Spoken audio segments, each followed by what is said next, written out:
Welcome to the Lord of the Rings Lorecast, the show that explores the background of Tolkien's amazing world from the very beginning.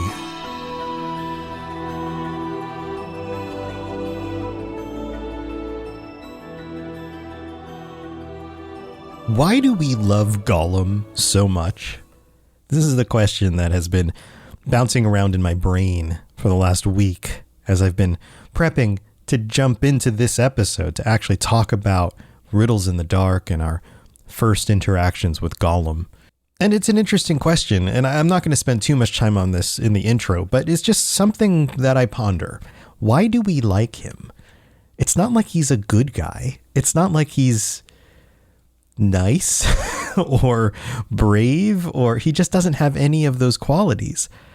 I think the answer might lie in the fact that he's so interesting, that he's so unique, even in The Lord of the Rings, let alone in anything else. There aren't very many characters like Gollum.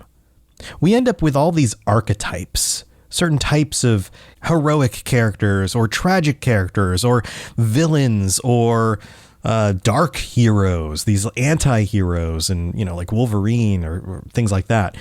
There are typical archetypes, right? Like most characters fall into some classification that makes them very similar to another character that you could find either in the similar works by that same artist, same author, or somebody else. But Gollum is a little different. He's very unique. He's a monster, but he's not a monster. He's a person. He used to be more of a person, but now he's less of a person. He's riddled with all of these dark, terrible thoughts because he's been corrupted, but yet there's still a certain amount of his humanity that's just kind of underneath it all. He lives alone in the dark and has evolved for that setting, and yet is driven to leave that place later on. He's got kind of this split personality thing going on, but he's not really a Jekyll and Hyde type of character. He's very much his own thing. He's not powerful or strong, and yet he is knowledgeable about things that are very important to the story and is dangerous at times. And he speaks in a very interesting and kind of odd way. He is truly unique. And I think that might be part of why we like him so much. And on top of all of that, he tells riddles. And I think that might be one of the most surprising things of all. We meet this character who is extremely scary for Bilbo at a moment where Bilbo is so vulnerable. And then we get a very human moment, the playing of a game, a wager, the telling of riddles in the dark.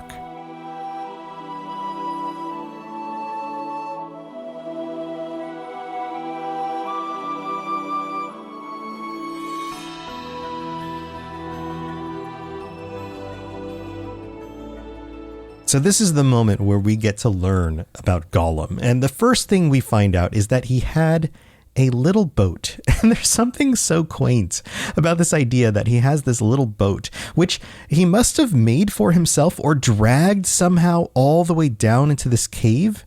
It's not like there are trees growing underground. Somehow he makes for himself a little boat that he rows around quietly in this deep, deadly cold lake. And I love that this is noted as deadly cold. And I would have to think that that deadly cold is kind of a nod to the fact that Gollum himself is deadly, but there's something extremely sinister and dark about this specific location beyond just how cold the water feels. And he paddles around, not making a single ripple. And we get this little tiny sentence in here where it says, "But never a ripple did he make," and then it says, "Not he." Interesting. Not he. As if to differentiate himself from anyone else you would ever have known on the surface of the water in a little boat. And then we find out more about him. He has lamp-like eyes for blind fish, and they're pale. And this image of lamp-like eyes, as if there's this sinister pale glow that comes directly out of them is interesting. Also, there's a contrast here. The fish are clearly blind because they've evolved to live underneath the mountain in this dark, dark lake. So they don't really need eyes because there's no light. But Gollum has come from a different place. He's somebody whose eyes have gotten bigger and more lamplight in order to deal with the darkness. And he's got these long, spindly kind of fingers grabbing at the fish. And then we learn more about his diet. He liked goblin also when he could get it. But of course, they were careful to go down here.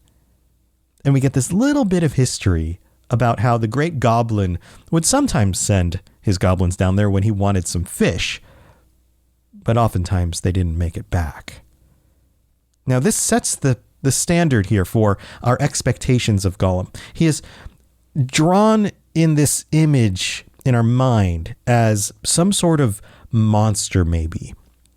A creature that is scarier than the goblins, is stronger or more subtle, more crafty than the goblins, and even eats the goblins.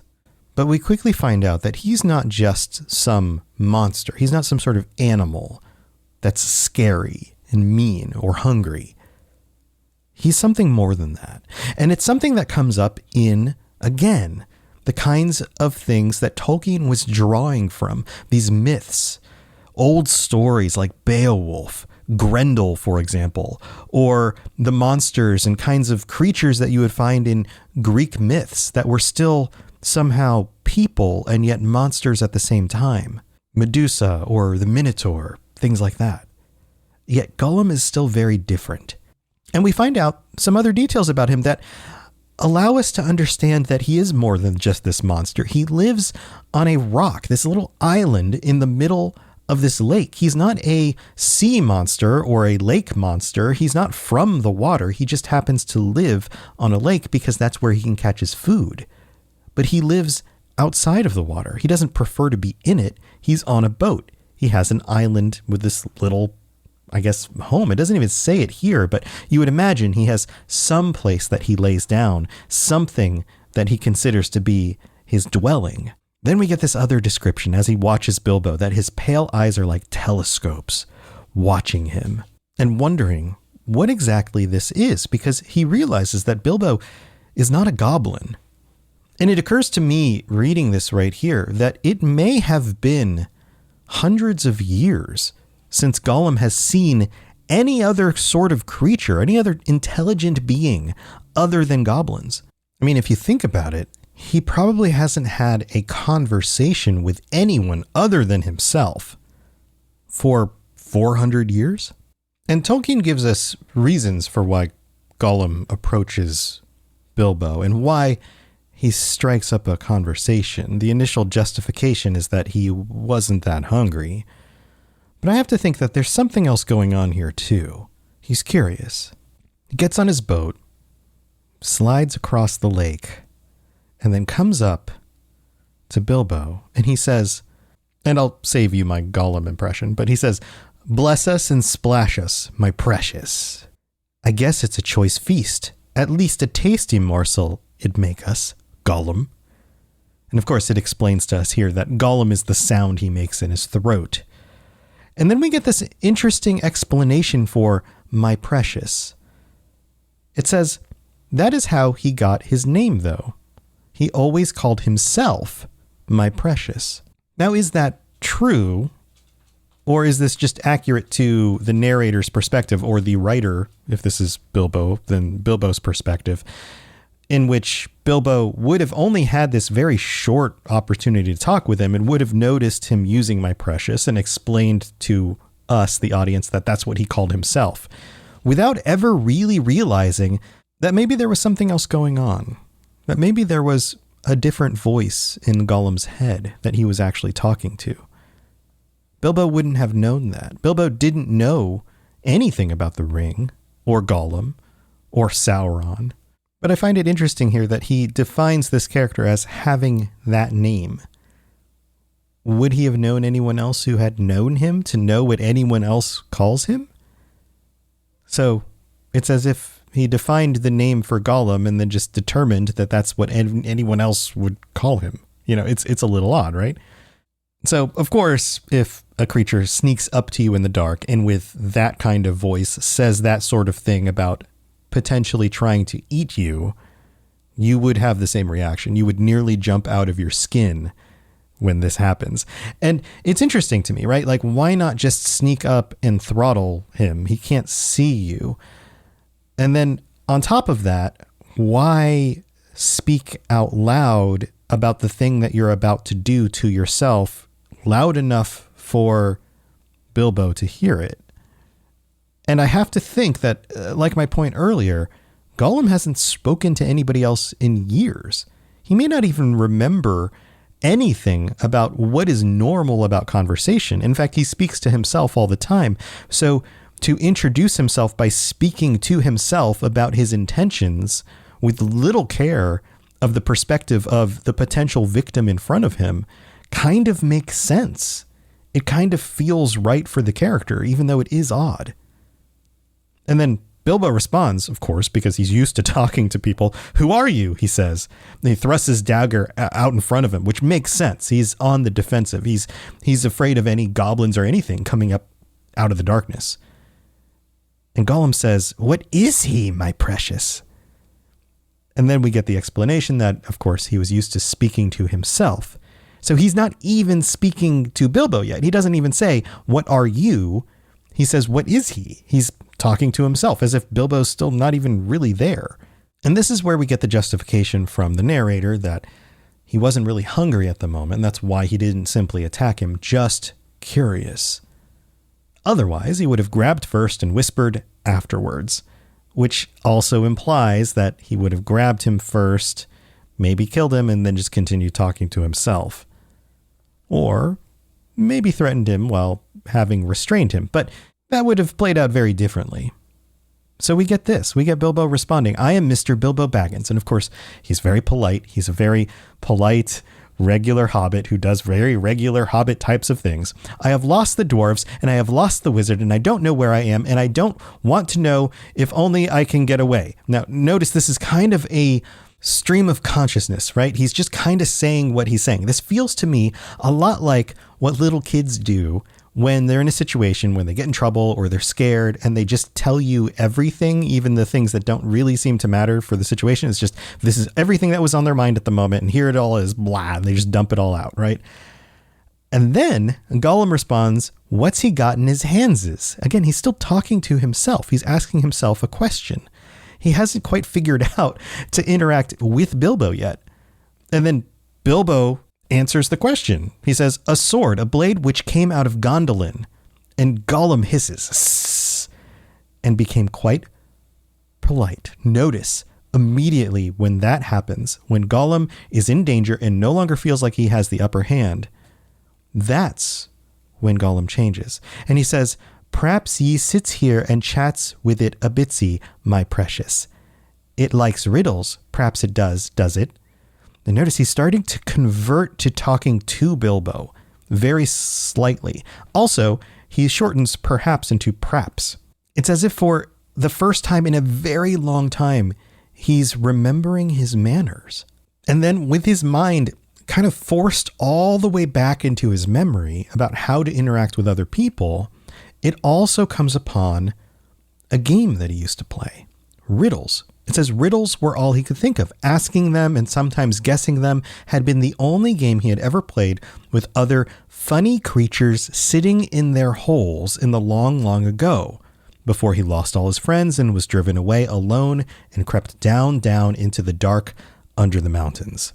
Now, I would imagine that he played other games as well, but the fact that this is described as the only one that he played long ago, it's him reaching into his memory about like, what do I do? How do I even interact with other people? And notice he falls on this idea of playing a game. I think this implies something as well. The fact that he probably wasn't very old when he found the ring. So Bilbo says, "Very well." I'm sure he's very surprised by this offer, but he's kind of scrambling here, doing his best. And then he says, "You ask first." And this is justified as giving him time to think. And so Gollum dishes out the first riddle. Now pay very close attention to a few things as we go through these riddles. First of all, what riddle is said when, and secondly, the themes of each individual's riddles. They're specific and they match the characters and the characters' responses. It actually plays out very interestingly. So the first riddle says, what has roots as nobody sees, is taller than trees, up it goes and yet never grows. And Bilbo gets this one easily. A mountain, I suppose, he says.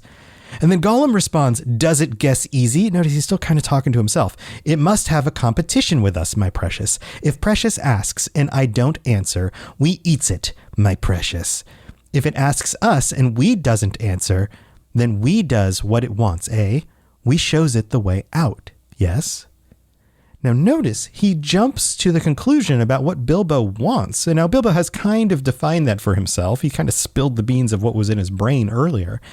But this is very different in the second edition and later than it was in the first edition before The Lord of the Rings came out. In that first edition, Gollum would give Bilbo a gift, and that would be the ring. But it was very different later on because the ring changed.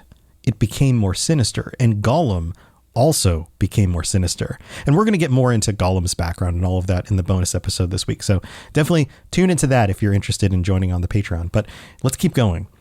All right, Bilbo says, not daring to disagree and nearly bursting his brain to think of riddles that could save him from being eaten. And time again as we go through here, we're reminded that Bilbo is kind of on the back foot. He's scrambling. His mind is racing. He's under a lot of stress. He's afraid. And remember, he's never really been in a conflict like this before. It's time for that spring reset. I'm taking a look at everything in my closet and figuring out that, oh no, this absolutely needs to go. And it's about time I replace things so that my clothes aren't older than my 15-year-old. Now you might think that they lasted that long because they were well made, but no, they're in terrible condition. Unlike the new jeans I just got from Quince. Jeans have always been my personal go-to because you can kind of wear them for lots of different things, but maybe they're not your thing. Maybe you're looking for, 100% European linen with insanely soft flow knit activewear fabric. It's definitely getting warmer, and their flow knit activewear is moisture wicking, anti-odor, and soft enough that you'll actually want to wear it every day.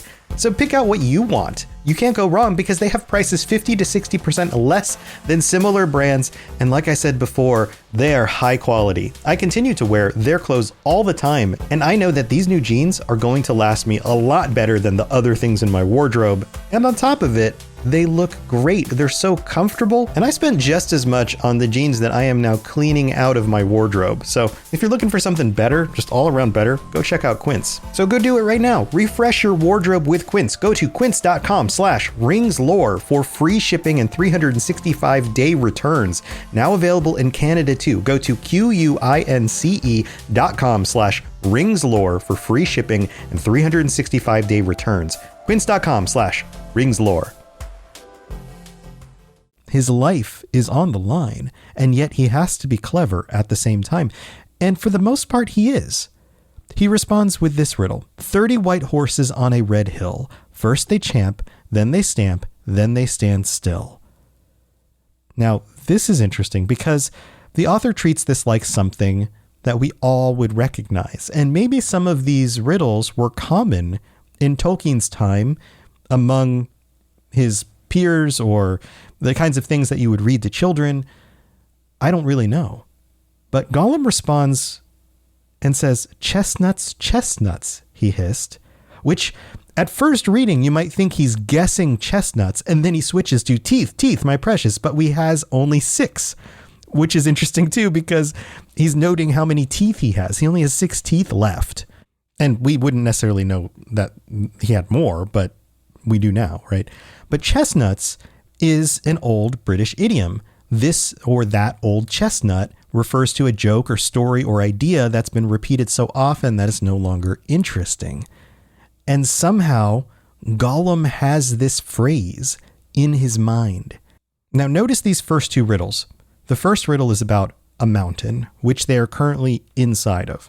The second riddle is about teeth, because Bilbo's afraid of Gollum eating him, so he thought of teeth. These 2 things make sense. But also, a mountain is not alive. it is simply rock and earth. Teeth are from a living being. So you have something not alive with something alive. The pattern continues. Gollum gives his second riddle. Voiceless it cries, wingless flutters, toothless bites, mouthless mutters. Now, Bilbo is again having a hard time thinking. We're reminded it's because he's uncomfortable about being eaten potentially. And then he figures it out. Wind, of course. Now, again, we have something that is kind of foundational and part of nature, but not alive. Wind is not alive. It's also something that Gollum hasn't felt for a long time. You can tell his mind is being forced in a direction where it normally doesn't think. So Bilbo responds with his own puzzle. He says, an eye in a blue face saw an eye in a green face. That eye is like to this eye, said the first eye, but in low place, not in high place. And Gollum hisses for a while, and he's having a hard time, and he's thinking back in his mind about things that he hasn't thought about for a long time. And then it finally comes to him. Sun on the daisies. And this time, Bilbo mentions something that's alive, flowers, but also the sun, the source of so much of that life, but also of light, of positivity. And as we understand, in the Silmarillion, the sun and the moon were created by the Valar. And this should make us think of the light of the trees and the goodness that comes from the lights of the world that were brought into existence. And we're in such a dark, dark place. And this makes Gollum stressed.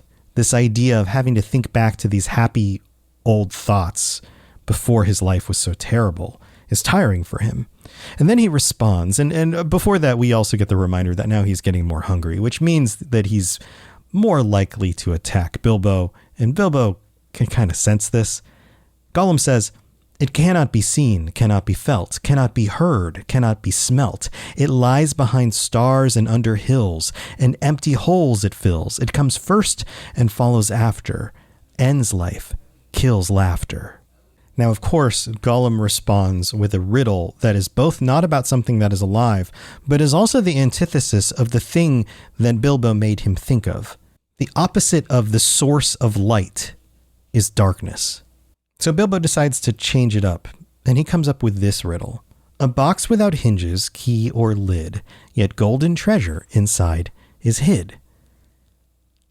He takes it back to something very, very simple. And Gollum has a hard time remembering this. Now, the answer is an egg, but Gollum can't come to that answer until he gets to this memory of teaching his grandmother how to open an egg and eat the yolk out of the egg. But what's so interesting about this is that Bilbo brings this riddle about something very alive, the origins of a life, the egg that births a new creature.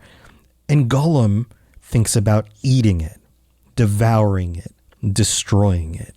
And that's how he solves the riddle. Then he says, alive without breath, as cold as death, never thirsty, ever drinking, all in mail, never clinking.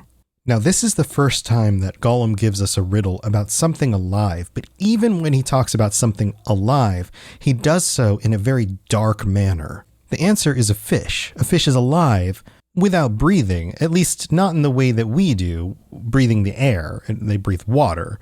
As cold as death. The lake was already considered deadly cold, so those fish are just as cold as the lake.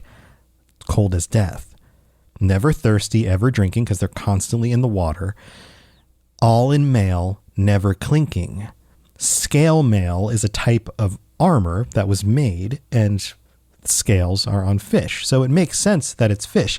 And Bilbo has a hard time coming up with this one because this description of fish is done in such a negative way that it feels very different to him. In fact, we're told here, after a while, Gollum began to hiss with pleasure to himself. Is it nice, my precious? Is it juicy? Is it scrumptiously crunchable? And this might be one of the reasons why we like Gollum, because he does say things that are kind of cute and funny at times, even though he's definitely sinister. Also, in the previous paragraph, it says, I imagine you know the answer, of course, or can guess it as easy as winking, since you are sitting comfortably at home and have not the danger of being eaten to disturb your thinking. Now, this rhymes and is done in a way where it's supposed to be comedic. And I think it's also supposed to be fun for the listener, or especially kids, because if somebody had figured this out, it kind of pats them on the back, but it says, but remember, like, Bilbo was under a lot more stress. So it's reminding us of that. But then we get to this part where, Gollum is kind of egging him on a little bit, and he begins to peer at Bilbo out of the darkness, and he begins to get closer. And of course, Bilbo is justifying that, hey, I gave you a long time on the last one. Give me a chance on this one. And then Gollum climbs out of the boat, through the water, up onto the shore.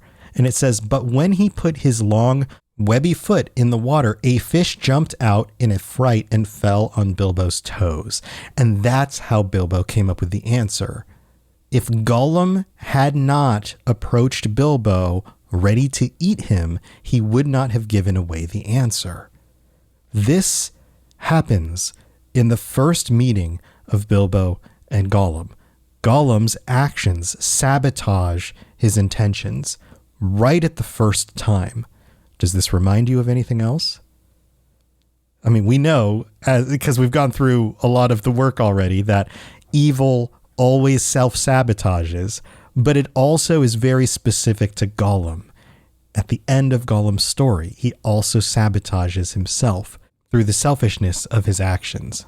So at this point, Bilbo is absolutely afraid for his life. He realizes that maybe the boundaries of the rules are a little bit able to be pushed here, and he just throws out the next riddle. No legs lay on one leg. 2 legs sat near on 3 legs. 4 legs got some. This one always hits me as a little bit odd. It might be the phrasing. There's something that's just opaque about this, but the answer makes sense. And Gollum gets it fairly quickly. He says, fish on a little table, man at table sitting on a stool, the cat has the bones. And each of those things, if you think about them in order, have so many legs, and it all kind of adds up. But you can clearly see here why this was not the right time for the riddle, because they had just talked about a fish. And so if your mind is already on fish, you might connect that to a fish has no legs. So maybe that's the first thing, and then figure out the rest. So maybe not the best thing for Bilbo to do there, but he's panicking. Then Gollum follows up with this. This thing all things devours. Birds, beasts, trees, flowers. Gnaws iron, bites steel. Grinds hard stone to meal. Slays kings, ruins towns, and beats high mountain down. This is, again, a very dark, sinister interpretation of the answer. And Bilbo gets it. He says, give me more time, give me more time. And then he realizes, oh, it's time. Time does all of these things. And again, Gollum is talking about something not alive, and something in the way that he talks about it, presented in a very dark manner. And by this point, Gollum is even hungrier and makes his way right up next to Bilbo, and he sits down in the dark next to him. And then he says, it's got to ask us a question, my precious. Yes, yes, yes. Just one more question to guess. Yes, yes. And then Bilbo runs out of riddles.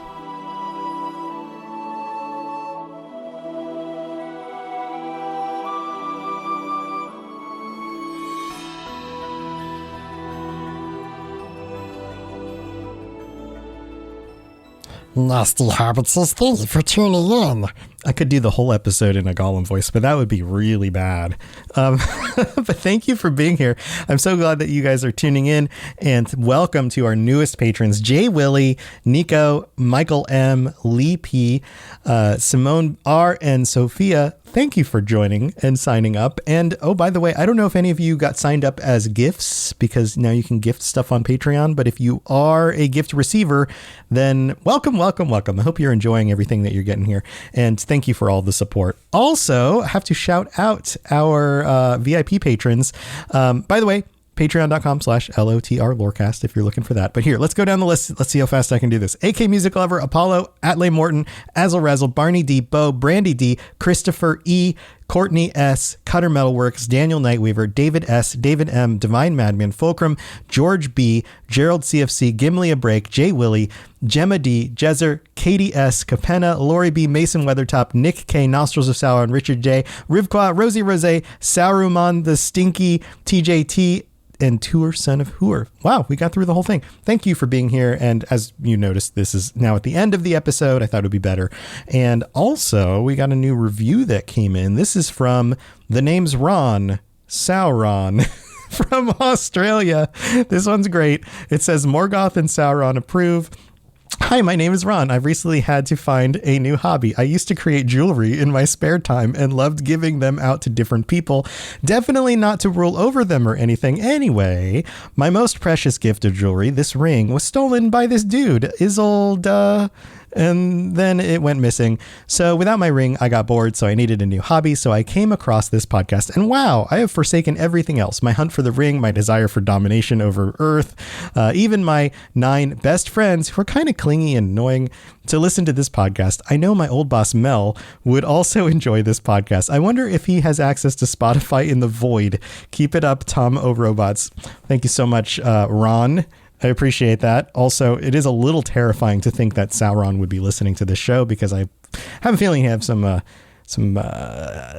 I've said some bad things about him. He might be angry at me, but thanks for the 5-star review. Super nice. And I love the creativity. So thank you for doing that. Everybody, thank you for tuning in. I'll be back next week. I hope you're having a wonderful holiday. I guess this will come out after Thanksgiving, but I hope you had a wonderful holiday. And until then, I'll see you next week where we get to talk about that final riddle and then what happens next. Can't wait. Have a wonderful week, and I'll see you next time. Thanks for listening to the Lord of the Rings Lorecast. If you'd like to learn more about other fantasy worlds, check out my other podcasts, The Elder Scrolls Lorecast, The Witcher Lorecast, and more at robotsradio.net. If you'd like to reach out, I'd love to hear from you. Send me a note on Twitter at robots_radio, or join our amazing community on the Robots Radio Discord. There are links in the show notes, or just search Robots Radio Discord, or find the link on robotsradio.net. I'll see you next time.